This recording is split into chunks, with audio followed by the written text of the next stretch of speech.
چې کوم دي را نور قامونه د دنیا چې څومره دي ډېر په مزه ډېر په کرار یو بل سره خبرې اترې کوي، جرګه کوي، یو بل سره مرکه کوي. چې که کومې قامي ستونزې دي که په وطن کې ورته څه روانې دي هغه د جرګې د لارې د مرکې د لارې پښتانه ولې نشي کولی چې دا خپلې ستونزې خپلې مسلې د جرګې او د مرکې د لارې یو بل سره حل کړي؟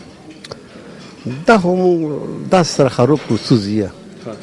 چې زون ګرامه نه دي 15 کاله په موږ جنګ تحمیل شوی بهرنۍ وروسه هېڅوک نه پرېږدي چې مثلا کور وکړي که څوک خبرې کړي که جرګې کې اته یې نه ویني چې بیا یې تیارې بمبار په کړی که څوک دول ته دي که لر دي که بر دي په یوه ځای کې نه دي پرېښي تو سیکسه چې دا پښتانه کسې د جرګو والا خو ټولې خراب کړو ټول عاجزون هغه خلک په کورونه تللي دي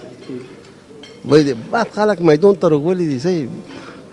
بعد خلک میدان کې دا کیسې کوي دا دغې نه دغه پروګرام دې طرف ته کړی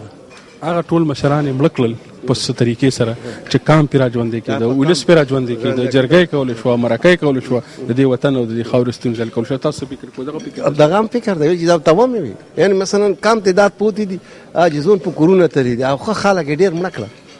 دغې خلک یعنې یوې لوري نه بلې لوري نه که لر دي که بر دي خو تاسو یې وینئ 15 کاله دا جنګ تحمیل ده په دا پښتنو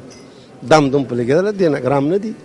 چې تاسو کومه طامت نه لرئ که داسې وي چې یو ترتیب جوړ شو نظام جوړ شو بیا ښه نظام جوړ شو بیا به دا پښتانه وکړه چې دا کوم پوتې دي دا به دومره کور وکړي چې تاسو په فکر کې نه رسي انشاءالله. ډېره مننه ډېره مننه تاسو نه ډېره مننه یو عالم مننه. ما سره ډېر تکړه